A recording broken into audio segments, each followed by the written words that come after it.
ನೀವು ನೋಡ್ತಾ ಇದ್ದೀರಾ ನ್ಯೂಸ್ ಫಸ್ಟ್. ಇದು ವಿಶೇಷ ಸಂದರ್ಶನ. ನಾನು ವಿನಾಯಕ್ ಗಂಗೊಳ್ಳಿ. ಇಂದಿನ ಸಂದರ್ಶನದ ವಿಶೇಷ ಅತಿಥಿ ರಾಜ್ಯ ವಿಧಾನಸಭೆಯ ವಿಪಕ್ಷ ನಾಯಕ ಆರ್ ಅಶೋಕ್. ಅಶೋಕ್ ಅವರೇ, ಕಾರ್ಯಕ್ರಮಕ್ಕೆ ಸ್ವಾಗತ. ನಮಸ್ಕಾರ. ಅಶೋಕ್ ಅವರು ವಿಪಕ್ಷ ನಾಯಕ ಆದಮೇಲೆ ಬರೇ ಹೋರಾಟ ಪ್ರತಿಭಟನೆ ಆಗೋಗಿದೆ. ಕಾಂಗ್ರೆಸ್ ಅವರು ಆ ರೀತಿ ತಪ್ಪುಗಳನ್ನು ಮಾಡ್ತಾ ಇದ್ದಾರೆ. ಧರ್ಮದ ಬಗ್ಗೆ, ದೇಶದ ಬಗ್ಗೆ, ರಾಜ್ಯದ ಅಭಿವೃದ್ಧಿ ಬಗ್ಗೆ ಇವೆಲ್ಲನೂ ಕೂಡ ಕಳೆದ ಬಂದಂಥ 8 ತಿಂಗಳಲ್ಲಿ 80 ತಪ್ಪುಗಳನ್ನು ಮಾಡಿದ್ದಾರೆ. ಪ್ರತಿದಿನ ತಪ್ಪುಗಳ ಸರಮಾಲೆ.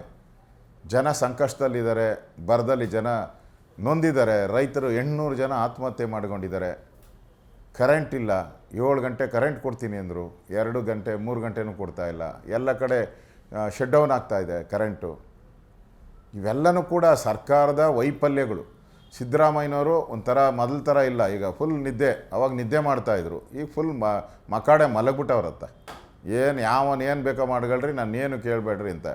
ಡಿ ಕೆ ಶಿವಕುಮಾರು ಅವ್ರದ್ದೊಂದು ಆಟ, ಅವ್ರದ್ದೇ ಒಂದು ಗೇಮ್ ಆಡ್ಕೊಂಡು ಕರ್ನಾಟಕವನ್ನು ಒಂದು ATM ಮಾಡ್ಕೊಂಡು ಸೋನಿಯಾ ಗಾಂಧಿಯವ್ರನ್ನ ರಾಹುಲ್ ಗಾಂಧಿಯವ್ರು ಮೆಚ್ಚಿಸೋಕ್ಕೆ ಒಂದು ATM ಮಾಡ್ಕೊಂಡು ಅವ್ರದ್ದು ರಾಜಭಾರ. ಇಲ್ಲಿ ರಾಜ್ಯದಲ್ಲಿ ಏನು ರಾಜಭಾರನೇ ಇಲ್ಲ, ದುರಾಡಳಿತ, ಗೂಂಡಾಗಿರಿ.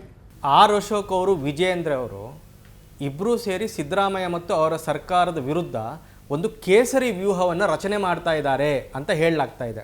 ಈ ಮಂಡ್ಯದ ಕೆರಗೋಡು ಪ್ರಕರಣ ಇತ್ಯಾದಿ ಎಲ್ಲ ನೋಡಿ, ಭಾರತದ ಧ್ವಜದಲ್ಲೇ ಫಸ್ಟ್ ಕೇಸರಿನೇ ಇರೋದು, ಫಸ್ಟ್ ಮೇಲೆ ಕೇಸರಿನೇ ಇರೋದು. ಸಿದ್ದರಾಮಯ್ಯನವ್ರಿಗೊಬ್ಬರಿಗೆ ಮಾತ್ರ ಕೇಸರಿ ಕಂಡ್ರೆ ಆಗಲ್ಲ. ಅವ್ರಿಗೆ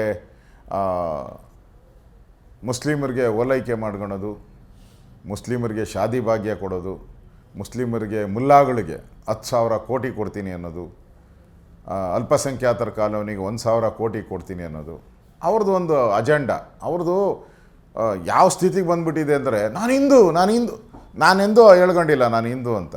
ಅವ್ರಿಗೆ ಯಾವ ಸ್ಥಿತಿ ಬಂದುಬಿಟ್ಟಿದೆ, ನಾನು ಹಿಂದೂ, ನನ್ನ ಹೆಸರಲ್ಲೇ ರಾಮ ಇದ್ದಾನೆ ಅಂತ. ಸಿದ್ದರಾಮಯ್ಯನವರೇ, ಹೆಸ್ರು ಇಟ್ಕೊಂಡ್ರಿ ಏನಕ್ರಿ ಉಪಯೋಗ?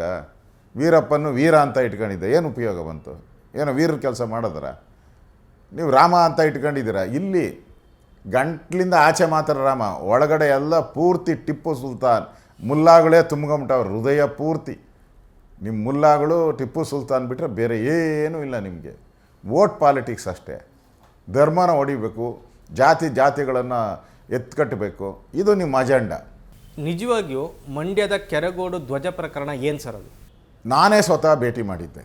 ನಾನು ಸ್ಥಳದಲ್ಲಿ ನಾನೇ ಹೋಗಿ ಭೇಟಿ ಮಾಡಿದ್ದೀನಿ. ಅಲ್ಲಿ ಒಂದು ಆಂಜನೇಯನ ದೇವಸ್ಥಾನ ಇದೆ, ರಾಮನ ದೇವಸ್ಥಾನವೂ ಇದೆ, ವಿಶ್ವೇಶ್ವರಯ್ಯನವ್ರದ್ದು ಇದೆ, ಕಾವೇರಿ ಮಾತೆ ದೇವಸ್ಥಾನ. ಇಷ್ಟು ದೇವರುಗಳು ಒಂದೇ ಕಡೆ ಇದೆ. ಅದೇನು ಇವತ್ತಿಂದ ಆಗಿದ್ದಲ್ಲ. ಆಂಜನೇಯನ ದೇವಸ್ಥಾನ ಕಟ್ಟಿ ಒಂದು 100 ವರ್ಷ 150 ವರ್ಷ ಆಗಿರ್ಬೋದು. ಅದರಿಂದ 40-50 ಅಡಿ ದೂರದಲ್ಲಿ ಧ್ವಜ ಹಾಕಿದ್ದಾರೆ.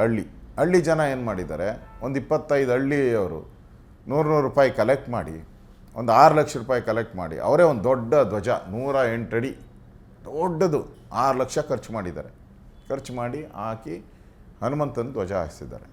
ಅವರು ಎಷ್ಟು ಒಳ್ಳೆಯರು ಅಂತ ಹೇಳಿದ್ರೆ, ಆಗಸ್ಟ್ 15 ಬಂದರೆ ರಾಷ್ಟ್ರಧ್ವಜ ಹಾರಿಸ್ತಾರೆ, ಕನ್ನಡ ರಾಜ್ಯೋತ್ಸವ ಬಂದರೆ ಕನ್ನಡ ಧ್ವಜ ಹಾರಿಸ್ತದೆ, ಉಳಿದಂಥ ದಿನದಲ್ಲಿ ಹನುಮ ಧ್ವಜ ಇರ್ತದೆ. ದೇವಸ್ಥಾನದ ಮುಂದೆ ಹನುಮ ಧ್ವಜ ಇದೆ, ತಪ್ಪೇನಿದು? ಅಲ್ಲ, ಸರ್ಕಾರ ಏನು ಹೇಳ್ತಾ ಇದೆ, ಅವ್ರ ಮುಚ್ಚಳಿಕೆ ನಮ್ಮ ಹತ್ರ ಇದೆ. ಅವ್ರು ಏನು ಹೇಳಿದ್ದಾರೆ, ಕನ್ನಡ ಧ್ವಜ ಅಥವಾ ಭಾರತ ಧ್ವಜವನ್ನು ಮಾಡ್ತೀವಿ ಅಂತ ಮುಚ್ಚಳಿಕೆ ಬರ್ಕೊಟ್ಟಿದ್ದಾರೆ ಅಂತ PDO ಹೇಳ್ತಾರೆ. ಎಲ್ಲ ತಿದ್ದುಪಡಿ ಮಾಡಿರೋದು ಅಧಿಕಾರ ಐತೆ. PDO ಅವರೇ, EO ಅವರೇ, ಜಿಲ್ಲಾ ಪಂಚಾಯತಿ CEO ಅವರೇ, ಅವ್ರನ್ನೆಲ್ಲ ಇಟ್ಕೊಂಡು ಹಳೆ ಡೇಟ್ಗಳು ಹಾಕಿ ತಿದ್ದುಪಡಿ ಮಾಡಿರೋ ಪತ್ರಗಳದು. ಏನು ತೋರಿಸಿದ್ದು ನಮ್ಮ ಹತ್ರನೂ ಇದೆ. ಗ್ರಾಮ ಪಂಚಾಯತಿ ಮೆಂಬರ್ ತಾನಪ್ಪ ಮಾಡೋರು. ಬಹುಮತ ಆಧಾರದಲ್ಲಿ ಇವತ್ತು ಗ್ರಾಮ ಪಂಚಾಯತಿ ಮೆಂಬರ್ಸು ಎಲ್ಲ ಸೈನ್ ಹಾಕಿದ್ದಾರೆ. ಇಲ್ಲಿ ಹನುಮ ಧ್ವಜ ಹಾರಾಟ ಮಾಡೋಕ್ಕೆ ಗ್ರಾಮ ಪಂಚಾಯತಿ ಸದಸ್ಯರು ಸೈನ್ ಹಾಕಿದ್ದಾರೆ. ಅದನ್ನು ತಾನೇ ಅಧ್ಯಕ್ಷ ಆಗಲಿ PDO ಆಗಲಿ ಕೊಡಬೇಕಾದ್ರೆ. ಈಗ ಹನುಮ ಧ್ವಜ ಹಾರಿಸಿದ್ದಾರೆ ಅಂತ ಪೊಲೀಸ್ ಸ್ಟೇಷನ್ಗೆ ಹೋಗಿ ಕಂಪ್ಲೇಂಟ್ ಕೊಟ್ಟಿದ್ದೆ JDS ಬೆಂಬಲಿತ ಸದಸ್ಯ ಅಂತ ಈ ಥರದೊಂದು ಆರೋಪ ಇದೆ. ಕಾಂಗ್ರೆಸ್ನವ್ರು ಮಾಡ್ತಾ ಇದ್ದಾರೆ. ಅಂದರೆ ಧ್ವಜ ಸಂಘರ್ಷಕ್ಕೆ ಇದು ಚಿತ್ರಕಥೆ ಸಂಭಾಷಣೆ JDS, ಪ್ರತಿಭಟನೆ ಕಲಾವಿದರೆಲ್ಲ BJP ಅಂತ ಹೇಳಲಾಗ್ತಾ ಇದೆ. ನಿಮಗೂ ಗೊತ್ತಿದೆ, ಅಲ್ಲಿ BJP ಎಲ್ಲಿದೆ? ಕಡಿಮೆ ಓಟ್ ತೊಗೊಂಡಿದ್ದೀರಿ ನಾವು. ನಮ್ಮ ಹೋರಾಟಕ್ಕೆ ಅಲ್ಲಿ ಎಷ್ಟು ಜನ ಬರಬೇಕು? ಒಂದು 3-4 ಜನ ಬರಬೇಕಪ್ಪ. ಅಷ್ಟೊಂದು ಜನ ಎಲ್ಲಿಂದ ಬಂದರು? ಆಕಾಶದಿಂದ ಬಂದಿರಿದ್ರ? TV ಮಾಧ್ಯಮದವರೆಲ್ಲ ಹಿಡಿದ್ರಲ್ಲ, ಎಲ್ಲ ಸರ್ಕಾರದವರು ಅದನ್ನೇ ಹೇಳ್ತಾ ಇದ್ದಾರೆ. ಯಾವ ಊರವರು? ಹಿಂದೆ ಇರೋದು JDS ಮತ್ತೆ BJP. ಸಂಪೂರ್ಣ ಚಿತ್ರಕಥೆ ಸಂಭಾಷಣೆ ಬರ್ತಿರೋದು ಜೆ ಡಿ ಎಸ್ನವರೇ ಅಲ್ಲಿ ಹನುಮ ಧ್ವಜ ಹಾಕಿದ್ದಾರೆ ಅಂತ ಕಂಪ್ಲೇಂಟ್ ಕೊಟ್ಟು ಗಲಾಟೆ ಎಪ್ಸಿ ಬಿಜೆಪಿಯವರನ್ನು ಕರ್ಕೊಂಡು ಬಂದು ಕೇಸರಿ ಶಾಲೆ ಹಾಕಿ ಅಲ್ಲಿ ಗಲಭೆ ಮಾಡ್ಲಿಕ್ಕೆ ಯತ್ನ ಮಾಡಿದ್ದಾರೆ. ಇಡೀ ಕೆರೆಗೋಡು ಪ್ರಕರಣಕ್ಕೆ ಬೆಂಕಿ ಹಚ್ಚಕ್ಕೆ ಇವರಿಬ್ಬರೇ ಕಾರಣ ಅಂತ ಕಾಂಗ್ರೆಸ್ನವರ ಆರೋಪ. ಸರಿ, ಬೆಂಕಿ ಹಚ್ಚಕ್ಕೆ ಬಿ ಜೆ ಪಿಯವರು ಬಂದಿದ್ದಾರೆ, ಜೆ ಡಿ ಎಸ್ ಬಂದಿದ್ದಾರೆ ಅಂತ ನೀವ್ಯಾಕೆ ಧ್ವಜ ತೆಗೆದ್ರಿ? ಧ್ವಜದ ಪಾರ ಧ್ವಜ ಹಾರಾಟ ಮಾಡ್ತಾಯಿತ್ತು, ನಿಮ್ಗೇನು ಸಮಸ್ಯೆ ಆಗ್ತಾಯಿತ್ತು? ಇವತ್ತಿಂದ ಏನು ಧ್ವಜ ಇಲ್ಲ, 15-20 ವರ್ಷದಿಂದ ಧ್ವಜ ಇದೆ. ಚಿಕ್ಕ ಧ್ವಜ ಇತ್ತು, ಒಂದು 15 ಅಡಿ 20 ಅಡಿ ಧ್ವಜ ಹಾಕ್ಕೊಂಡಿದ್ರು ಅವರು. ಅದನ್ನು ತೆಗೆದವ್ರು ಯಾರು? ನೀವು ತೆಗೆದುಬಿಟ್ಟು ಈಗ ಈಗ ಯಾವ ಸಂವಿಧಾನದಲ್ಲಿ ನಿಮ್ಗೆ ಕಾನೂನಲ್ಲಿ ಬರೆದಿದೆ ಹನುಮಂತನ ಧ್ವಜ ತೆಗೆದು ರಾಷ್ಟ್ರಧ್ವಜ ಆಗಬೇಕು ಅಂತ? ಆಯ್ತು ರೀ, ಕಾನೂನು ಕೇಳ್ತೀಯಲ್ಲ ನೀನು ಕಾನೂನು ಕೇಳ್ತೀಯಲ್ಲಪ್ಪ. ಕಾಂಗ್ರೆಸ್ಸವನು ಏನು ಹೇಳ್ತತೆ ಸಂವಿಧಾನ? ಗ್ರಾಮ ಪಂಚಾಯತಿಯವರು ಸದಸ್ಯರು ಸೈನ್ ಮಾಡಿದ್ದಾರೆ, ನಮ್ಮ ಹತ್ರ ಕಾಪಿ ಇದೆ. 24 ಜನದಲ್ಲಿ 20 ಜನ ಸೈನ್ ಮಾಡಿದ್ದಾರೆ. 20 ಜನ ಸೈನ್ ಮಾಡಿದ್ಮೇಲೆ ನೀನು ಯಾರು ನೋಟಿಸ್ ಕೊಡಬೇಕು? ಸಿ ಒ ಅಧಿಕಾರಿ ಯಾರು? ತಹಸೀಲ್ದಾರೋ ಎಸ್ನೋ ಯಾರಿಗೆ ನೋಟಿಸ್ ಕೊಡಬೇಕು? ಗ್ರಾಮ ಪಂಚಾಯತಿಗೆ ನೋಟಿಸ್ ಕೊಡಬೇಕು. ಯಾಕಪ್ಪ ನೀವು ಹಾಕಿದ್ರಿ ಅಂತ ನೋಟಿಸ್ ಕೊಡಬೇಕು. ನೋಟಿಸ್ಗೆ ರಿಪ್ಲೈ ತಗೊಬೇಕು. ರಿಪ್ಲೈ ತಗೊಂಡ್ಮೇಲೆ ಅವ್ರು ಕೋರ್ಟ್ಗೆ ಹೋಗ್ತಾರೋ ಏನಂತ ಕೋರ್ಟಾಗಿ ತೀರ್ಮಾನ ಆಯ್ತಾಯಿತು. ಅಲ್ಲ, ಸರ್ಕಾರದವ್ರು ಏನು ಹೇಳ್ತಾರೆ, ರಾಷ್ಟ್ರಧ್ವಜ ಕನ್ನಡ ಧ್ವಜ ಅಂತ ಹೇಳ್ಕೊಂಡು ಇವ್ರು ಗಲಭೆ ಮಾಡಿಸ್ಲಿಕ್ಕೆ ಅಂತಾನೆ ಹನುಮ ಧ್ವಜ ಏರಿಸ್ತಾ ಇದ್ದಾರೆ. ಇದು ಸರ್ಕಾರದ ವಾದ ಇದೆ. ಇದು ನನ್ನ ಹತ್ರ ಕಾಪಿ ಇರೋದ್ರಲ್ಲಿ ಹನುಮಂತನ ಧ್ವಜ ಇದೆ. ಹನುಮಂತನ ದೇವಸ್ಥಾನ ಮುಂದೆ ಹನುಮಂತನ ಧ್ವಜ ಹಾಕ್ತೀರಾ? ಏನು ಹನುಮಂತ ಯಾರ್ರೀ? ಕರ್ನಾಟಕದಲ್ಲಿ ಹುಡ್ದಂಥವ್ರು. ಕರ್ನಾಟಕದಲ್ಲಿ ಹುಟ್ಟಂಥ ಹನುಮಂತನ ಜ್ವರ ಕರ್ನಾಟಕ ಹಾಕೋಕ್ಕಾಗಲ್ಲ ಅಂದರೆ ಇನ್ನೇನು ಪಾಕಿಸ್ತಾನದಾಗ ಹೋಗೋಕ್ಕಾಗ್ತತ? ಹೇಳಿ, ಇವ್ರ ಫ್ರೆಂಡುಗಳೆಲ್ಲ ಪಾಕಿಸ್ತಾನದಾಗ ಅವರಲ್ಲ, ಕಾಂಗ್ರೆಸ್ ಫ್ರೆಂಡುಗಳು ಜಾಸ್ತಿ ಅವರೇ ಅಲ್ಲಿ. ಅವ್ರಿಗೆ ಹೇಳಿ, ರೆಕಮೆಂಡ್ ಮಾಡಲಿ, ಅಲ್ಲಿ ಹೋಗಿ ಹಾಕ್ತೀರಿ ಪಾಕಿಸ್ತಾನದಲ್ಲಿ. ಇಲ್ಲಿ ಹನುಮ ಹುಟ್ಟಿದ ನಾಡು ಕರ್ನಾಟಕ, ಹನುಮ ಹುಟ್ಟಿದ ನಾಡು. ಇಲ್ಲಿ ಹನುಮನ ಧ್ವಜ ಹಾಕೋಕ್ಕೆ ನೀವ್ಯಾರ್ರೀ ಕೇಳೋಕ್ಕೆ ರೀ? Who are you? ಇದು ಹನುಮನ ನಾಡು, ಪಾಕಿಸ್ತಾನ ಅಲ್ಲ ಇದು. ಏನು ಬಾಬರ್ನ ಬರ್ತಾನೆ ಇನ್ನೊಂದು ಸರಿ? ಬಾಬರ್ ಬರಲಿ ನೋಡೋಣ. ಈಗ ಅವಾಗೇನೋ ಬಂದು ಹೋದ ಬಾಬರ, ಔರಂಗಜೇಬು, ಗಜ್ನಿ ಮಹಮ್ಮದ್ದು ಎಲ್ಲ ಬಂದರು. ಇವಾಗ ಬರ್ರಿ ನೋಡೋಣ, ದಮ್ಮಿದ್ರೆ ಕಳಿಸ್ರಿ, ಯಾರ್ಯಾರು ಕಳಿಸ್ತೀರ ನೋಡೋಣ. ಮಂಡ್ಯ ಶಾಸಕರು ಈ ಪ್ರಕರಣದಲ್ಲಿ ನನ್ನ ಕೊಲೆ ಯತ್ನ ನಡೆದಿದೆ, ಇದಕ್ಕೂ ಒಂದು ಸಂಚು ನಡೆದಿದೆ, ಬಿಜೆಪಿ JDSನವ್ರು ಸೇರಿ ಅಂತ ಒಂದು ಆರೋಪ ಮಾಡಿದ್ದಾರೆ. ಅಂದರೆ ಅಲ್ಲಿ ಊರಿನ ಜನ ಎಷ್ಟು, ಇಡೀ ಮಂಡ್ಯ ಜನ ಒಗ್ಗಟ್ಟಾಗಿದ್ದಾರೆ ಅಂತ ಅರ್ಥ ಆಯ್ತಲ್ಲ. ಅಂದರೆ ಇವ್ರು ಗೆದ್ದಿರೋರು, ಇವರು ಯಾರಿಗೆ ಬೆಂಬಲಿಗರು ಜಾಸ್ತಿ ಇರಬೇಕು? ಗೆದ್ದವ್ರಿಗೆ ತಾನಪ್ಪ ಬೆಂಬಲಿಗೆ ಜಾಸ್ತಿ ಇರಬೇಕು. BJPಗೆ ಓಟೇ ಬಂದಿಲ್ಲ ಅಲ್ಲಿ. ಇವತ್ತು ಯಾರಿಗೆ ಹಾಕಿದ್ದಾರೆ ಓಟು? BJP ಕಾಂಗ್ರೆಸ್ಗೆ ಓಟ್ ಹಾಕಿದ್ದಾರೆ ಅಂತ ತಿಳ್ಕೊಳ್ಳಿ. ಇವತ್ತೆಲ್ಲ ಬರ್ತಾ ಇರೋದು ಯಾರು? ಇಡೀ ಮಂಡ್ಯ ಜನ ಬಂದಿದ್ದಾರೆ ಮೆರವಣಿಗೆಗೆ, ಹೋರಾಟಕ್ಕೆ ಬಂದಿದ್ದಾರೆ. ಲಾಠಿ ಏಟ್ ತಿಂದಿದ್ದಾರೆ, ರಕ್ತ ಬಂದಿದೆ, ಕಣ್ಣೋಗಿದೆ. ಕಣ್ಣೋದ್ರೂ ಬಿಡದೆ ಹೋರಾಟ ಮಾಡ್ತಾ ಇದ್ದಾರಲ್ರಿ. ಅವರೆಲ್ಲ ಹನುಮ ಭಕ್ತರು. ಅವ್ರಿಗೆ ಯಾವುದು ಪಾರ್ಟಿ ಇಲ್ಲ. No BJP, no JDS, no Congress, only Hanuma, Bajrang Bali ಅಷ್ಟೇ ಅವ್ರ ಹತ್ರ ಇರೋದು. ದೇವರು ಮನುಷ್ಯ ಕೊಟ್ಟಿದ್ದು ಮನೆವರೆಗೂ, ದೇವರು ಕೊಟ್ಟಿದ್ದು ಕೊನೆವರೆಗೂ ಅಂತ ಎಲ್ಲ ಹನುಮಂತನಿಂದ ನಿಂತಿದ್ದಾರೆ ಅಷ್ಟೇ. ಸರ್, ಕುಮಾರಸ್ವಾಮಿ ಅವರು ಕೇಸರಿ ಶಾಲೆ ಹಾಕೊಂಡು ತಮ್ಮ ಜೊತೆಗೆ ಪ್ರತಿಭಟನೆಗೆ ನಿಂತಿದ್ದು ಹಲವಾರು ಮಂದಿ ಹಲವಾರು ಥರ ಇದನ್ನು ವ್ಯಾಖ್ಯಾನ ಮಾಡ್ತಾ ಇದ್ದಾರೆ. ಅವ್ರು ಕುತ್ತಿಗೆಗೆ ಹಾಕೊಂಡಿದ್ದು ಕೇಸರಿ ಶಾಲೆಗೆ. ನೋಡ್ರಿ, ನಾನು ಹೇಳ್ದಲ್ಲ, ರಾಷ್ಟ್ರಧ್ವಜ ಅಲ್ಲ, ಅವ್ರದ್ದು ಜಾತ್ಯತೀತ ಪಕ್ಷ ಅಲ್ವೇ? ಅವ್ರದ್ದು ಕೇಸರಿ ಕಲರ್ ಅಲ್ವೇ? ಕೇಸರಿ ಕಲರ್ ಅಲ್ಲ, ಅವ್ರದ್ದು ಹಸಿರು ಕಲರ್ ಅಲ್ವೇ? ಈಗ ರೈತರ ಪಕ್ಷ ಕುಮಾರಸ್ವಾಮಿ ಅವರು ಹೇಳಿದರು, ರೈತ ಸಂಘದ ಹೋರಾಟಕ್ಕೆ ಹೋದಾಗ ನಾನು ಹಸಿರು ಹಾಕ್ಕೊತೀನಿ, ಇಲ್ಲಿ ಈ ಹನುಮಂತನ ಹೋರಾಟಕ್ಕೆ ಬಂದಾಗ ಕೇಸರಿ ಹಾಕಿದ್ದೀನಿ, ನಾನು ಎಲ್ಲ ಹಾಕ್ಕೊತೀನಿ, ನನಗೇನು ತಪ್ಪೇನು ಅಂತಂದರು. ನನಗೇನು ಯಾವುದು ಕಲ್ಲರ್ ಏನು, ನನಗೇನು ಬ್ರ್ಯಾಂಡ್ ಇಲ್ಲ ಅಂತ ಹೇಳಿದ್ದಾರೆ. ಮತ್ತು ನಮ್ಮ NDA ಪಾರ್ಟ್ನರ್ ಈಗ ಕೇಸರಿ ಅವರ ಜೊತೆ ಇದ್ದೇ ಇದೆ. ಅದರಿಂದ ಹೊಸ ವಿಚಾರ ಏನಿಲ್ಲ. ಅವರು ದತ್ತಮಾಲೆ ಹಾಕ್ತೀನಿ ಅಂತಂದರು, ಗೊತ್ತಿದೆಯಲ್ಲ. ಇನ್ನು ಅದಕ್ಕಿಂತ ಇನ್ನೇನು ಬೇಕು ನಿಮಗೆ? ದತ್ತಮಾಲೆ ಹಾಕ್ತೀನಿ ಅಂದರೆ ಇದಕ್ಕಿಂತ ಸ್ಟ್ರಾಂಗ್ ಅದು. ಈಗ ಅವರು ಸಹ ಅಂದರೆ HD ಕುಮಾರಸ್ವಾಮಿಯವರು ಸಹ R ಅಶೋಕ್ ಅವ್ರ ಥರನೇ ಒಂದೀಗ ಹಿಂದೂ ಹೋರಾಟಗಾರರ. ಈಗ 100 ಡೌಟೇ ಇಲ್ಲ. ಅವರು ಇಡೀ ಕುಟುಂಬ ದೈವ ಭಕ್ತಿ ಕುಟುಂಬ. ದೇವೇಗೌಡರು ದಿನ ಪೂಜೆ ಮಾಡಿದಿರ ಆಚೆ ಬರ. ಅಲ್ಲ ಸ್ವಾಮಿ, ಅವ್ರದ್ದು ಪಕ್ಷದಲ್ಲಿ ಬ್ರಾಕೆಟಲ್ಲಿ ಜಾತ್ಯತೀತ ಅಂತ ಇದೆಯಲ್ಲ ಶಬ್ದ, ಜಾತ್ಯತೀತ. ಈಗ ತಾವು ಕೇಸರಿ ಶಾಲೆ ಹಾಕ್ತಾರೆ, ಈಗ ಯಾರ್ದು ಅದಕ್ಕೆ ತಕ್ಕದೇ ಇಲ್ಲ. ಯಾಕಂತೇಳಿ ನಿಮ್ಮ ಪಕ್ಷ ನಂಬುವಂಥ ಸಿದ್ಧಾಂತ, ನೀವು ಕಳೆದ 5 ದಶಕ 6 ದಶಕಗಳಿಂದನೂ ಸಹ ಅದನ್ನು ಹೋರಾಟ ಮಾಡ್ಕೊಂಡು ಬಂದ್ರಿ. It is fine. ಅವರು ಇಲ್ಲಿವರೆಗೂ ಹಸಿರು ಶಾಲೆ ಹಾಕ್ಕೊಂಡೇ ಪ್ರತಿಭಟನೆ ಮಾಡಿರೋದು. ಕಾಂಗ್ರೆಸ್ ನಾಯಕರುಗಳು ಏನು ವ್ಯಾಖ್ಯಾನ ಮಾಡ್ತಾ ಇದ್ದಾರೆ, BJPಯವರಿಗೆ ಪಾಪ ಮಂಡ್ಯದ ನೆಲದಲ್ಲಿ ಬೇಜೇ ಇಲ್ಲ, ತಮ್ಮ ಬೇಜನ್ನು ಮಾಡ್ಕೊಳ್ಳಿಕ್ಕೆ JDS ಅವರನ್ನು ಬಳಸ್ಕೊಂಡು ಬಂದು ಪ್ರತಿಭಟನೆ ಮಾಡ್ತಾ ಇದ್ದಾರೆ. ಈ ಮೂಲಕ JDS ಅವರನ್ನು BJPಯವರು ಮುಳುಗಿಸ್ತಾರೆ. ಜಾತ್ಯತೀತ ಅಂದ್ರೇನು? ಜಾತಿಗಳಿಲ್ಲದ ಪಾರ್ಟಿ ಅಂತ. ನಾವು ಹಿಂದುತ್ವನೂ ಅದೇ ಹೇಳೋದು. ಇಲ್ಲಿ ಭಾರತದಲ್ಲಿ ವಾಸ ಮಾಡೋರೆಲ್ಲ ಹಿಂದೂಗಳು ಅಂತಲೇ ನಾವು ಹೇಳೋದು. ನಾವು ಅದು ಜಾತಿ ಇಲ್ಲ ನಮ್ಮಲ್ಲಿ. ಅದನ್ನು ಕುಮಾರಸ್ವಾಮಿಯಲ್ಲೂ ಜಾತಿ ಇಲ್ಲ, ನಾವೆಲ್ಲ ಒಂದೇ. ಸರ್ ಹೋಗಲಿ ಸರ್, ಈಗ ವಿಪಕ್ಷ ನಾಯಕರಾಗಿ ಹೇಳಿ ಆ ಧ್ವಜಸ್ತಂಭದಲ್ಲಿ ಕನ್ನಡ ಧ್ವಜ ಹಾರಾಡಬೇಕೋ, ಭಾರತದ ತ್ರಿವರ್ಣ ಧ್ವಜ ಹಾರಾಡಬೇಕೋ, ಅಥವಾ ಹನುಮ ಧ್ವಜ ಪರ್ಮನೆಂಟ್ ಆಗಿ ಹಾರಾಡಬೇಕು ಅಂತ ಯಾವುದು ಮೊದಲು ಹಾರಾಡ್ತಾ ಇತ್ತು ಅದು ಹಾರಾಡಬೇಕು. ಫಸ್ಟ್ ಯಾವುದು ಹಾರಾಡ್ತಾ ಇತ್ತು, ಇಷ್ಟು ದಿನ ಯಾವುದು ಹಾರಾಡ್ತಾ ಇತ್ತು ಅದೇ ಹಾರಾಡಬೇಕಲ್ಲಿ. ಸರ್ ಈಗ ತಾವು ಅವರು ಹೇಳಿದ ಸ್ಟೇಟ್ಮೆಂಟ್ ಬಗ್ಗೆ ಮಾತಾಡಿದ್ರಿ. ಈಗ ಅವರು ಎತ್ತಿರುವಂಥ ಮೂಲ ವಿಷಯ ಏನಂತಂದರೆ, ನಿಜವಾಗಿಯೂ ಕರ್ನಾಟಕಕ್ಕೆ ಕೇಂದ್ರ ಸರ್ಕಾರದಿಂದ ಬರಬೇಕಾಗಿರುವಂಥ ಹಣದ ಪಾಲು ಬರ್ತಾ ಇದೆಯಾ ಇಲ್ವಾ ಅಂತ ಹೇಳುವಂಥದ್ದು ಇದೀಗ ಬೇಸಿಕ್ ಪ್ರಶ್ನೆ ಅವ್ರು ಎತ್ತಿರೋದು. ಕರ್ನಾಟಕದಲ್ಲಿ ಬರ ಇದೆ, ತಮಗೂ ಗೊತ್ತು, ತಾವು ಎಲ್ಲ ಕಡೆಯಲ್ಲಿ ಹೋಗಿದ್ದೀರಿ, ಬರ ವೀಕ್ಷಣೆಯನ್ನು ಮಾಡಿದ್ದೀರಿ. ಆಮೇಲೆ ಹಣಕಾಸು ಆಯೋಗದಿಂದ ಬರಬೇಕಾದಂಥ ಹಣದಲ್ಲಿಯೂ ಸಹ ಕರ್ನಾಟಕಕ್ಕೆ ಅನ್ಯಾಯ ಆಗಿದೆ ಅಂತ ಕರ್ನಾಟಕ ಸರ್ಕಾರ ಕ್ಯಾಬಿನೆಟ್ನಲ್ಲೇ ಅದನ್ನು ಚರ್ಚೆ ಮಾಡಿದೆ. ಸೊ GSTಯಲ್ಲೂ ಸಹ ಏನು ಪಾಲು ಬರಬೇಕಾಗುತ್ತೆ ಅದು ಸಹ ಪಾಲು ಬಂದಿಲ್ಲ ಅಂತ ಸರ್ಕಾರದವ್ರು ಏನು ಹೇಳ್ತಾ ಇದ್ದಾರೆ, ಕರ್ನಾಟಕದ ರಾಜ್ಯದ ಜನರಿಗೆ ಬರಬೇಕಾದಂಥ ಈ ಹಣದ ಪಾಲು ಏನಿದೆ ಇದು ನಮ್ಮ ಹಕ್ಕು, ನಾವು ಕೇಂದ್ರ ಸರ್ಕಾರದ ಬಳಿ ಭಿಕ್ಷೆ ಬೇಡ್ತಾ ಇಲ್ಲ ಅಂತ ಹೇಳ್ತಾ ಇದ್ದಾರೆ. ಈಗ ಕರ್ನಾಟಕಕ್ಕೆ ಮೀಸಲಾಗಿರುವಂಥದ್ದು ಹಣದ ಪಾಲು ಬರಬೇಕಾ ಬರಬಾರ್ದಾ ಸರ್? ಈಗ ಅವ್ರು ಕೇಳ್ತಾ ಇದ್ದಾರಲ್ಲ, ಯಾರ ಹತ್ರ ಕೇಳ್ತಾ ಇದ್ದಾರೆ? ಕೇಂದ್ರದಲ್ಲಿ BJP. ನೀವು 27 ಮಂದಿ MP ಗಳಿದ್ದಾರೆ, ಒಬ್ಬರು ಬಾಯೇ ಬಿಚ್ಚಲ್ಲ ಅದ್ರ ಬಗ್ಗೆ ಅಂತ ಆರೋಪ ಮಾಡ್ತಾರೆ ಅವರು. ದೃಷ್ಟಿಗೊಬ್ಬರು ಇದ್ದಾರಲ್ಲ ಕಾಂಗ್ರೆಸ್ ಅವರು, ದೃಷ್ಟಿಗೆ ಒಂದೇ ಒಂದು ದೃಷ್ಟಿ ಬೊಟ್ಟು ಇದೆಯಲ್ಲ, ಅವ್ರು ಯಾಕೆ ಕೇಳಲಿಲ್ಲ? ಅವರು ಪಾರ್ಲಿಮೆಂಟಲ್ಲಿ ಕೇಳಬೇಕಾಯ್ತು, ಎದ್ದು ನಿಂತ್ಕೊಂಡು ಗಲಾಟೆ ಕೂಗಾಡಬೇಕಾಯ್ತು, ಧರಣಿ ಮಾಡಬೇಕಾಯ್ತು. ಏನು ಮಾಡಿದ್ದೀರಾ? ಒಂದಿನ ಮಾಡಿದ್ದೀರಂದ್ರೆ ಬರಗಾಲದ ಬಗ್ಗೆ ಧರಣಿ ಇಲ್ಲಿ ಇಲ್ಲ. ಕೇಂದ್ರ ಸರ್ಕಾರ ಯಾರ್ದಿರೋದು? BJP, ನರೇಂದ್ರ ಮೋದಿಯವರು. ಆಯ್ತಪ್ಪ, ನರೇಂದ್ರ ಮೋದಿಯವರು ತಪ್ಪು ಮಾಡಿದ್ದಾರೆ ಅಂತ ಇಟ್ಕೊಳ್ಳಿ, ನೀವು ಮಾಡಿಲ್ಲ. ನಿಮ್ಮ ಸರ್ಕಾರ ಐತಲ್ಲ 10 ವರ್ಷ, ಮನಮೋಹನ್ ಸಿಂಗ್ ಇದ್ದಾರಲ್ಲ 10 ವರ್ಷ, ಅವಾಗೇನು ಕಡ್ದು ಬಾರ್ಲಾಕಿದ್ದೀರ? ಏನು ಬರಲಾಕಿದ್ದೀರ ಕಡ್ದು? ಅವಾಗ ನೀವೇನು ನಮಗೆ ಅನುದಾನ ಕೊಡ್ತಾಯಿದ್ರಿ? 10 ವರ್ಷದಲ್ಲಿ ಅನುದಾನ ಬಂದಿರೋದು 80,000 ಕೋಟಿ. 80,000 ಕೋಟಿ 10 ವರ್ಷದಲ್ಲಿ ಮನಮೋಹನ್ ಸಿಂಗ್ ಸರ್ಕಾರದಲ್ಲಿ ಕೊಟ್ಟಿರೋದು. ನಾವು ನಮ್ಮ ನರೇಂದ್ರ ಮೋದಿಯವರು ಕೊಟ್ಟಿರೋದು, ಇವರು 80,000 ಕೋಟಿ ಕೊಟ್ಟಿದ್ದಾರೆ. 2,83,000 ಕೋಟಿ ಕೊಟ್ಟಿದ್ದಾರೆ. 2,83,000 ಕೋಟಿ, 253% ಎಕ್ಸ್ಟ್ರಾ ಕೊಟ್ಟಿದ್ದಾರೆ. ಯಾರು? ಮನಮೋಹನ್ ಸಿಂಗ್ ಕೊಟ್ಟಿರೋದಕ್ಕೆ. ಬರದ ಬಗ್ಗೆ ಬಂದ್ರಿ. ಬರದಲ್ಲಿ ಇದುವರೆಗೂ ಕಾಂಗ್ರೆಸ್ ಸರ್ಕಾರ ಇದ್ದಾಗ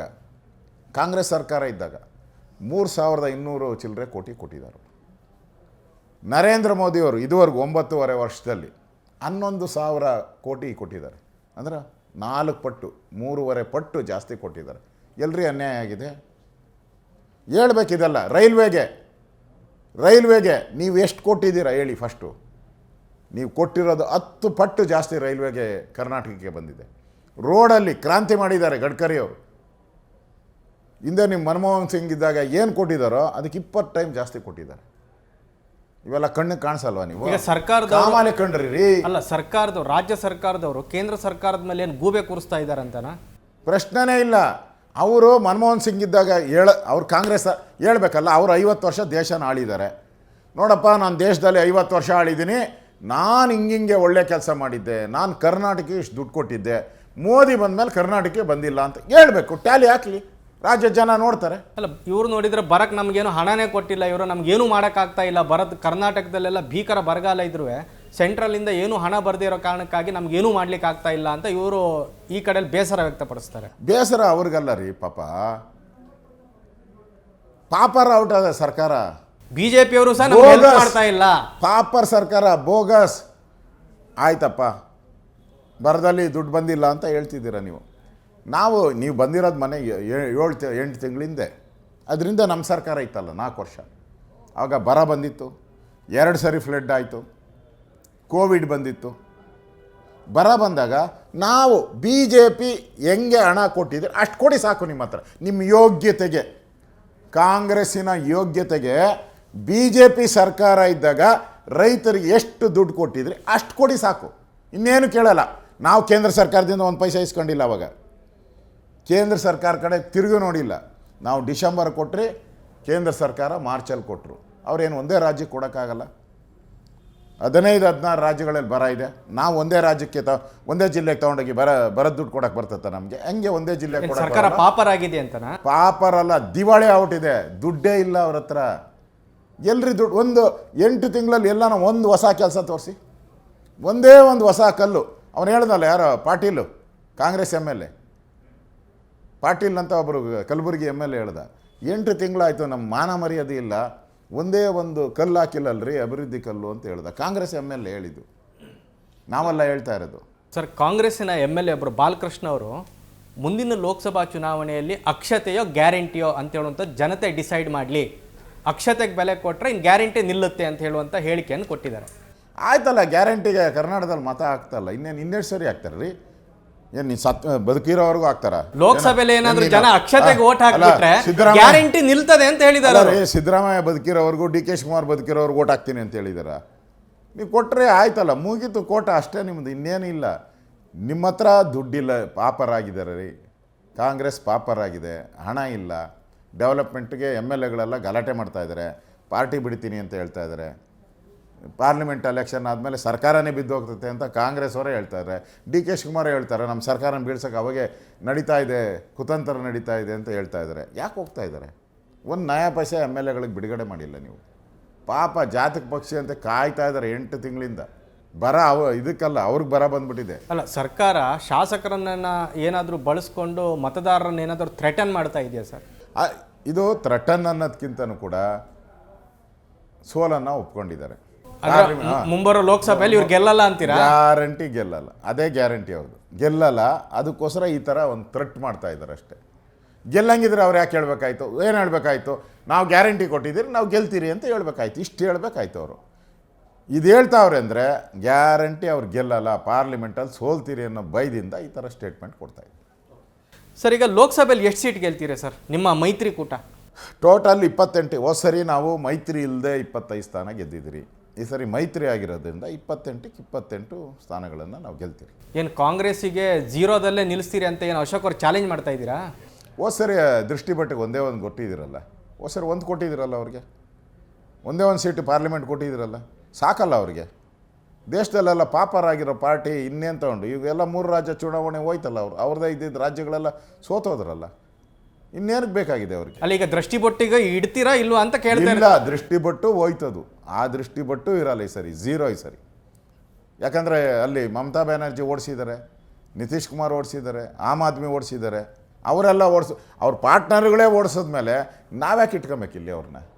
ಈ ಸರಿ ಕರ್ನಾಟಕದಲ್ಲಿ ಝೀರೋ. ಸರ್, ಈ ಸುಮಲತಾ ಅವರ ವಿಚಾರ ಏನು ಸರ್? ಸುಮಲತಾ ಅವರು ವಿಧಾನಸಭೆ ಚುನಾವಣೆಯಲ್ಲಿ ತಮ್ಮ ಪಕ್ಷದ ರಾಷ್ಟ್ರೀಯ ನಾಯಕರುಗಳು ಮೋದಿ ಅವ್ರ ವೇದಿಕೆಯಲ್ಲೆಲ್ಲ ಕಾಣಿಸ್ಕೊಂಡ್ರು, BJP ಬೆಂಬಲಿತರ ಆಗಿದ್ದರು. ಈಗ ಸೋರ್ಸಸ್ ಏನು ಹೇಳ್ತಾ ಇದೆ, JDS ಜೊತೆಗಿನ ಮೈತ್ರಿಗಾಗಿ BJPಯವರು ಸುಮಲತಾ ಅವರನ್ನು ಬಲಿ ಕೊಡ್ತಾ ಇದ್ದಾರೆ, ಅವರ ಪೊಲಿಟಿಕಲ್ ಕರಿಯರನ್ನೇ ಎಂಡ್ ಆಗುತ್ತೆ, ಮಂಡ್ಯದಲ್ಲಿ ಅವರಿಗಂತೂ ಟಿಕೆಟ್ ಸಿಗಲ್ಲ, ಅದು JDSಗೆ ಹೋಗುತ್ತೆ ಅಂತ ವ್ಯಾಖ್ಯಾನಿಸಲಾಗ್ತಾ ಇದೆ. ಸುಮಲತಾ ಅವರು ಆ ಪಾರ್ಟಿ ಬರೋ ಸಂದರ್ಭದಲ್ಲಿ ನಾನು ಕೂಡ ಆ ಸಂದರ್ಭದಲ್ಲಿ ಮಾತಾಡಿದ್ದೆ. ಸುಮಲತಾ ಅವರು BJPಗೆ ಸೇರಿಲ್ಲ, ಅವ್ರು ಸೇರೋಕ್ಕೂ ಆಗಲ್ಲ. ಯಾಕಂದರೆ ಸಂವಿಧಾನದ ಪ್ರಕಾರ, ಕಾನೂನು ಪ್ರಕಾರ ಅವ್ರು ಸೇರೋಕ್ಕಾಗಲ್ಲ. ಆದರೆ ಬೆಂಬಲವನ್ನು ವ್ಯಕ್ತ ಮಾಡಿದರು, ಪಾರ್ಲಿಮೆಂಟಲ್ಲಿ ನಿಮ್ಮ ಬೆಂಬಲವನ್ನು ವ್ಯಕ್ತ ಮಾಡಿದರು. ಆ ದೃಷ್ಟಿಯಿಂದ ಅದನ್ನು ಗಮನದಲ್ಲಿಟ್ಕೊಂಡು ಅವರ ಹಿತಾಸಕ್ತಿಗಳೇನಿದೆ ಅವ್ರ ಜೊತೆ ಮಾತಾಡ್ತೀರಿ ನಾವು. ಅವ್ರ ಹಿತಾಸಕ್ತಿ ಏನಿದೆ, ಅವ್ರ ಭಾವನೆಗಳೇನಿದೆ ಅದೆಲ್ಲ ಮಾತಾಡ್ತೀವಿ. ಅಲ್ಲ, ಚಲರಾಯಸ್ವಾಮಿ ಅವರು ಇವತ್ತನೋ ನಿನ್ನೆನೋ ಒಂದು ಹೇಳಿಕೆ ಕೊಟ್ಟಿದ್ದಾರೆ, ಸುಮಲತಾ ಅವ್ರು ಏನು ಜಾಸ್ತಿ ಅಡ್ವೈಸ್ ಮಾಡುವಂಥ ಅಗತ್ಯ ಇಲ್ಲ, ಇನ್ನೇನು ಪಾಪ 2 ತಿಂಗಳು ಅವರು MP ಆಗಿರ್ಬೋದೇನೋ ಅಂತ ಹೇಳಿದ್ದಾರೆ. ಅವ್ರು ಏನಾನ ಹೇಳ್ಕೊಳ್ಳಿ, ಅವ್ರದ್ದು ಪಾರ್ಟಿಗೆ ಹೇಳ್ತಾರೆ. ಅವಾಗ ಪಾರ್ಲಿಮೆಂಟ್ ಎಲೆಕ್ಷನರಿಗೆ ಅವ್ರ ಪಾರ್ಟಿಯವ್ರು ಯಾರಿಗೆ ಸಪೋರ್ಟ್ ಮಾಡಿದ್ರು ಅಂತ ಕೇಳಿ, ಅವ್ರಿಗೆ ಪಾರ್ಟಿ ಕ್ಯಾಂಡಿಡೇಟ್ ಇದ್ರೂ ಯಾರಿಗೆ ಸಪೋರ್ಟ್ ಮಾಡೋದು ಪಾರ್ಟಿ ವಿರುದ್ಧವಾಗಿ ಅಂತ ಕೇಳ್ಕೊಳ್ಳಿ ಅವರು. ನಾವು ಸುಮಲತಾ ಅವ್ರ ಬಗ್ಗೆ ಚರ್ಚೆ ಮಾಡ್ತೀರಿ, ಮಾತಾಡ್ತೀರಿ. ನಮ್ಮ ಪಾರ್ಟಿ ಹೈಕಮಾಂಡ್ ಇದೆ, ಅವ್ರು ತೀರ್ಮಾನ ಮಾಡ್ತಾರೆ. ಅಯೋಧ್ಯೆ ರಾಮ ಮಂದಿರ ಉದ್ಘಾಟನೆನೇ ಈ ಬಾರಿ ಲೋಕಸಭಾ ಚುನಾವಣೆಗೆ ನಿಮಗೆ ಸಂಜೀವನಿ ಇಡೀ ದೇಶದಲ್ಲಿ. ನಮ್ಮ ಮ್ಯಾನಿಫೆಸ್ಟೋದಲ್ಲೇ ಇದೆಯಲ್ಲ, ಏನು ಉದ್ಘಾಟನೆ ಅಂತಲ್ಲ. ನಾವು 20-30 ವರ್ಷದಿಂದ ಮ್ಯಾನಿಫೆಸ್ಟೋಲ್ಲಿ ಹಾಕೊಂಬಂದಿದ್ದೀರಿ, ಕಟ್ಟುವೆವು ರಾಮ ಮಂದಿರ ಕಟ್ಟುವೆವು, ಅಲ್ಲೇ ಕಟ್ಟುವೆವು ಅಂತ, ಅಲ್ಲೇ ಕಟ್ಟಿದ್ದೀರಿ. ಈಗ ಅದರಿಂದ ನಾವೇನು ಹೊಸ್ದಾಗಿ ರಾಮ ಮಂದಿರ ಕಟ್ತೀರಿ ಅಂತ ಏನು ಘೋಷಣೆ ಮಾಡಿಲ್ಲ, ಚುನಾವಣೆಗೋಸ್ಕರ ಏನು ನಾವು ಘೋಷಣೆ ಮಾಡಿಲ್ಲ. ಕಟ್ಟುವೆವು ಅಂತ 30 ವರ್ಷದಿಂದ ಹೇಳಿದಿರಿ. ಈಗ ನರೇಂದ್ರ ಮೋದಿಯವರು ಅದಕ್ಕೋಸ್ಕರನೇ ಜನ್ಮ ತಾಳಿದ್ದಾರೆ ಅಂತ ಅನಿಸುತ್ತೆ ನನಗೋಸ್ಕರ. ಅಯೋಧ್ಯೆಯಲ್ಲಿ ರಾಮ ಮಂದಿರ ಕಟ್ಟಬೇಕು ಅಂತಲೇ ಭಗವಂತನ ಒಂದು ಆಶೀರ್ವಾದದಿಂದ ಅವರು ರಾಮ ಮಂದಿರವನ್ನು ಕಟ್ಟಿದ್ದಾರೆ. ಆ ದೃಷ್ಟಿಯಿಂದ ರಾಮ ಮಂದಿರ ಕಟ್ಟಿದಂಥ ಮೋದಿಗೆ ಮತ್ತೊಮ್ಮೆ ಪ್ರಧಾನಿ ಮಾಡಿ ಆಗುವಂಥ ಯೋಗ ಇದ್ದೇ ಇರುತ್ತೆ. ಸರ್, ಈಗ ಸಿದ್ದರಾಮಯ್ಯ ಅವರು ಮತ್ತು ಅವರ ಕ್ಯಾಬಿನೆಟ್ನ ಸಚಿವರು, ಕಾಂಗ್ರೆಸ್ ನಾಯಕರುಗಳು ಅಯೋಧ್ಯೆಗೆ ಹೋಗ್ತಾರಾ ಅಥವಾ ಹೋಗಲ್ವಾ ಸರ್? ಹೋಗಲ್ಲ. ಅವ್ರದ್ದು ಸಂಬಂಧ ಏನಾಯ್ತು ರೀ? ಅಯೋಧ್ಯೆ ರಾಮ ಮಂದಿರ, ನಾನು ಊರಲ್ಲೇ ರಾಮ ಮಂದಿರ ಕಟ್ಸಿದ್ದೀನಿ ಅಂತಾರೆ ಅವರು. ಈಗ ರಾಮ ಮಂದಿರ ಫ್ಲಾಗ್ ಹಾಕಕ್ಕೆ ಬಿಡಲಿಲ್ಲಲ್ಲ. ರಾಮ ಮಂದಿರದ ಮುಂದೆ ತಾನೇ, ರಾಮ ಮಂದಿರ ಆಂಜನೇಯ ಮುಂದೆನೇ ತಾನೇ ನಾವು ಹನುಮ ಧ್ವಜ ಹಾಕಿದ್ದು. ಊರನ್ಗೆ ಬಿಡ್ತಾ ಇಲ್ಲ. ಅಲ್ಲಿ ಅಯೋಧ್ಯೆ, ಕರೆಕ್ಟ್ ಪ್ರಶ್ನೆ ನೀವು ಕೇಳಿದ್ರಿ. ಅಲ್ಲಿ ಅಯೋಧ್ಯೆಗೆ ನಾವು ಹೋಗಲ್ಲ, ಇಲ್ಲೇ ನಮ್ಮ ಮನೆ ಹತ್ರನೇ ರಾಮವನೇ. ಮಂಡ್ಯದಲ್ಲಿರೋದು ಯಾವುದು? ಅದೇ ರಾಮ, ಅದೇ ಆಂಜನೇಯ.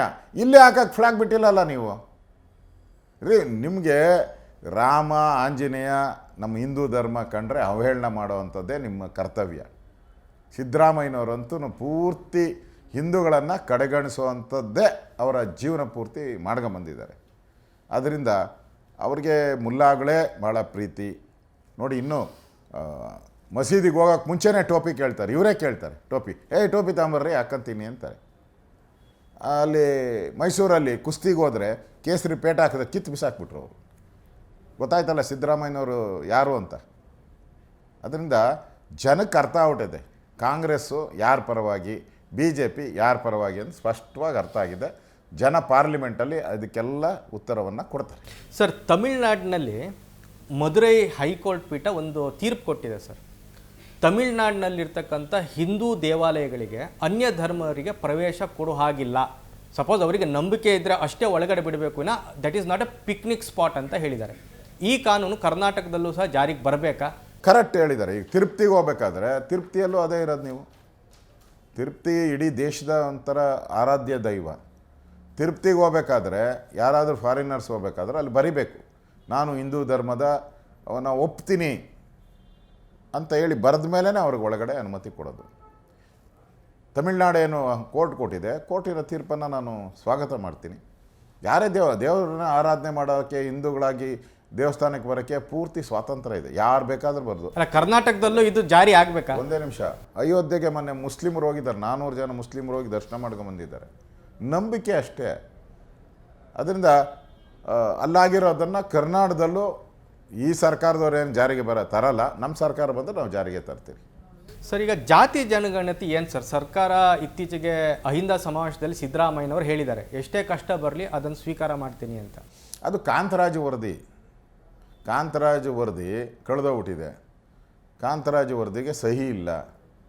ಅದು ವರದಿ ಇವಾಗ ಬರ್ತಾ ಇರೋದು ಸಿದ್ದರಾಮಯ್ಯನವ್ರ ವರದಿ. ಕಾಂತರಾಜು ವರದಿ ಬಂದರೆ ಸ್ವಾಗತ ಮಾಡೋಣ. ಇದು ಸಿದ್ದರಾಮಯ್ಯನವರೇ ಬರ್ಸಿರೋ ಅಂಥ ವರದಿ. ಅದರಿಂದ ಅದಕ್ಕೇನು ಬೆಲೆನೇ ಇಲ್ಲ. ಈಗಾಗಲೇ ವಿರೋಧ ಮಾಡಿದಾರಲ್ಲ, ಎಲ್ಲರೂ ವಿರೋಧ ಮಾಡಿದ್ದಾರೆ. ಅಲ್ಲ, ಸರ್ಕಾರ ಸ್ವೀಕಾರ ಮಾಡಿದರೆ ಏನು ಮಾಡ್ತಾರೆ? ಅವರಂತೂ ಕಟ್ಟಿಬದ್ಧರಾಗಿದ್ದಾರಲ್ಲ. ಮಾಡಲಿ, ಅವರು ಸ್ವೀಕಾರ ಮಾಡಲಿ, ನೋಡೋಣ. ಮಾಡಲಿ ಅವ್ರು ಸ್ವೀಕಾರ, ಆಮೇಲೆ ಗೊತ್ತಾಗ್ತೈತೆ ಅವ್ರಿಗೇನು ಅಂತೇಳಿ. ಸರ್, BJP ಶಾಸಕರು, JDS ಶಾಸಕರೆಲ್ಲ ನಮ್ಮ ಜೊತೆಗೆ ಸಂಪರ್ಕದಲ್ಲಿದ್ದಾರೆ ಅಂತ ಕಾಂಗ್ರೆಸ್ನವ್ರು ಹೇಳ್ತಾ ಇದ್ದಾರೆ ಸರ್. ಸರ್ಕಾರನೇ ಇರಲ್ಲ ಅಂದರೆ ಸಂಪರ್ಕ ಮಾಡಿ ಏನ್ರಿ ಮಾಡ್ತೀರಾ? ನೀವೇ ಹೇಳಿದ್ದೀರಾ DK ಶಿವಕುಮಾರ್ ನಮ್ಮ ಸರ್ಕಾರ ಬೀಳ್ಸೋಕ್ಕೆಲ್ಲ ರೆಡಿ ಆಗೋಗ್ಬಿಟ್ಟಿದೆ ಅಂತ. ನಿಮ್ಮ ಸರ್ಕಾರನೇ ಹೋಗೋವಾಗ ಸಂಪರ್ಕ ಇಟ್ಕೊಂಡು ಏನು ಮಾಡ್ತೀರಾ? ಅದೇನು ಹೇಳ್ತಾರೆ, ಟ್ರೈನ್ ಹೋದ್ಮೇಲೆ ಟಿಕೆಟ್ ತಗೊಂಡಂಗೆ ಆಗ್ತೈತೆ. ಸುಮ್ಮನೆ ಯಾಕೆ ಸಂಪರ್ಕ ಮಾಡ್ತೀರಾ? ವೇಸ್ಟ್ ಆಗ್ತೈತೆ, ಫೋನ್ ಕಾಲ್ ವೇಸ್ಟ್ ಆಗ್ತೈತೆ, ಮಾಡೋಕ್ಕೋಗ್ಬೇಡಿ. ಸರ್, ನನ್ನ ಕೊನೆಯ ಪ್ರಶ್ನೆ, R ಅಶೋಕ್ ಅವರಿಗೂ ವಿಜಯೇಂದ್ರ ಅವರಿಗೂ ಸಿದ್ದರಾಮಯ್ಯ ಮತ್ತು DK ಶಿವಕುಮಾರ್ ಅಂತ ಬಲಾಢ್ಯರನ್ನು ಸಹ ಮಣಿಸುವಂಥ ಶಕ್ತಿ ಇದೆಯಾ? 136 ಜನ ಇದ್ದಾರೆ ಅವರು, ತಮಗೆ 35-36 ಜನ ಇದ್ದಾರೆ. ಹಿಂದಿ ಸಿನಿಮಾದಲ್ಲಿ ಒಂದು ಬಂದಿತ್ತು. ಹಿಂದಿ ಸಿನಿಮಾದಲ್ಲಿ ಅಮಿತಾಬ್ ಬಚ್ಚನ್ನು, ಶಶಿ ಕಪೂರ್ ಏನೋ ಇದ್ದರು, ಗೊತ್ತಿಲ್ಲ. ಅವನು ಕೇಳ್ತಾರೆ ಅಮಿತಾಬ್ ಬಚ್ಚನ್, ನನ್ನ ಹತ್ರ ಕಾರಿದೆ, ನನ್ನ ಹತ್ರ ಹಣ ಇದೆ, ಬ್ಯಾಂಕ್ ಬ್ಯಾಲೆನ್ಸ್ ಇದೆ ಅಂತಾರೆ. ಅದಕ್ಕೇನು ಹೇಳ್ತಾರೆ ಇವರು? ಇನ್ನೊಬ್ಬ ಮಗ ಹೇಳ್ತಾನೆ, ನಿನ್ನ ಹತ್ರ ಅವೆಲ್ಲ ಇರ್ಬೋದು, ನನ್ನ ಹತ್ರ ತಾಯಿ ಇದೆ ಅಂತ ಹೇಳ್ತಾನೆ. ನಮ್ದು ಅಷ್ಟೇ. ನಮ್ಮ ಹಿಂದೆ ದೇವರಿದ್ದಾನೆ, ಭಗವಂತ ಇದ್ದಾನೆ, ರಾಜ್ಯದ ಜನ ಇದ್ದಾರೆ. ನಿಮ್ಮಿಂದ ಎಲ್ಲ ಇರೋರೆಲ್ಲ ಕರಪ್ಟು, ಸ್ಕ್ಯಾಂಡಲ್ಗಳು ಮಾಡಿರೋ ಅಂಥವ್ರು ನಿಮ್ಮಿಂದ ಇದ್ದಾರೆ. ಇಷ್ಟೇ ನಮಗೂ ನಿಮಗಿರೋಂಥ ಡಿಫ್ರೆನ್ಸ್. R ಅಶೋಕ್ ಅವ್ರು ಭಾಳ ಬೆಂಕಿ ಚೆಂಡು ಥರ ಬದಲಾಗಿದ್ದೀರಿ ತಾವು. ಪಾರ್ಟಿ ನನ್ನನ್ನು ಗುರ್ತು ಮಾಡಿ, ಒಬ್ಬ ಸಾಮಾನ್ಯ ಕಾರ್ಯಕರ್ತ, ಒಬ್ಬ ಜಾಲಹಳ್ಳಿಯ ಕಾರ್ಯಕರ್ತ, ಸ್ವಾತಂತ್ರ್ಯ ಹೋರಾಟ, 2ನೇ ಸ್ವಾತಂತ್ರ್ಯ ಹೋರಾಟದಲ್ಲಿ ಹೋರಾಟ ಮಾಡಿದಂಥವ್ನು ನಾನು. ಎಮರ್ಜೆನ್ಸಿಯಲ್ಲಿ ಅಯೋಧ್ಯೆಯಲ್ಲಿ ರಾಮ ಮಂದಿರಕ್ಕೆ ಕರಸೇವೆ ಮಾಡಿದಂಥವ್ನು. ಇವೆಲ್ಲವನ್ನು ಗುರುತು ಮಾಡಿ ನನಗೆ ಈ ಸ್ಥಾನವನ್ನು ಕೊಟ್ಟಿದ್ದಾರೆ. ನನಗಿಂತ ಭಾಳ ಬುದ್ಧಿವಂತರು ಭಾಳ ಜನ ಇದ್ದರು, ಆದರೆ ನನ್ನನ್ನು ಗುರುತು ಮಾಡಿಕೊಟ್ಟಿದ್ದಾರೆ. ಆ ಋಣವನ್ನು ನಾನು ತೀರಿಸಬೇಕಾಗಿದೆ ಪಾರ್ಟಿಗೆ. ಆ ಋಣ ತೀರಿಸುವಂಥ ಕೆಲಸವನ್ನು ಒಬ್ಬ ಶಿಸ್ತಿನ ಸಿಪಾಯಿಯಾಗಿ ನಾನು ಮಾಡ್ತೀನಿ. ಅಶೋಕ್ ಅವರೇ, ಇಷ್ಟೊತ್ತು ಈ ಚರ್ಚೆಯಲ್ಲಿ ಪಾಲ್ಗೊಂಡು ತಮ್ಮ ಧನ್ಯವಾದಗಳು. ಅವಕಾಶ ಕೊಟ್ಟಿದ್ದಕ್ಕೆ ನ್ಯೂಸ್ ಫಸ್ಟ್ಗೆ ಧನ್ಯವಾದಗಳು. ಇದೇ ಈ ಹೊತ್ತಿನ ವಿಶೇಷ. ನೋಡ್ತಾ ಇರಿ ನ್ಯೂಸ್ ಫಸ್ಟ್, ನಿರ್ಭೀತಿಯಿಂದ ನಿಮ್ಮ ಪರವಾಗಿ. ನ್ಯೂಸ್ ಫಸ್ಟ್, ನಿರ್ಭೀತಿಯಿಂದ ನಿಮ್ಮ ಪರವಾಗಿ.